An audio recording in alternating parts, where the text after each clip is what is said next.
Journalism నేడు ఎంత నీచ స్థాయికి పతాక స్థాయికి చేరుకుంది అన్నదానిలో నిదర్శనం ఇదే. జరుగుతున్నటువంటి వాస్తవాలను వక్రీకరించి రాస్తారు. ఇప్పుడు బీజేపీ రాష్ట్ర అధ్యక్షులు మాధవ్ గారు ఉన్నారు. ఆయన వస్తారు, జై మాధవ్ అంటారు, జై బీజేపీ అంటారు, జై భరతమాత అంటారు, జై శ్రీరామ్ అంటారు. పార్టీ కార్యకర్తలు అభిమానులు పార్టీ జెండాలు పట్టుకుంటారు.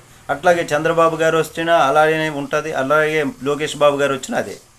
కానీ ఆంధ్రభూమిలో ఒక రాత రాశారు, డబ్బు పట్టు జై కొట్టు.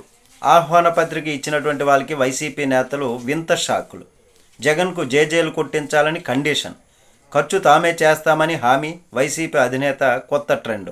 ఇట్లాంటి నీచమైనటువంటి రాతలు రాసేటటువంటి జర్నలిజం అంటే ధర్మము, న్యాయము, నీతి ఉండాలండి. ఇది ఇప్పుడు ప్రయోజనం చేకూరొచ్చు, కానీ ధర్మం అనేది, సత్యం అన్నది ఎప్పుడు కూడా శాశ్వతంగా నిలుస్తూ ఉంటుంది. అది భగవానుడు పైనుంచి చూస్తాడు. ఇట్లాంటి జర్నలిజం అంటే ఇది ఖచ్చితంగా అధర్మంగానే ఉండేటటువంటి పరిస్థితి.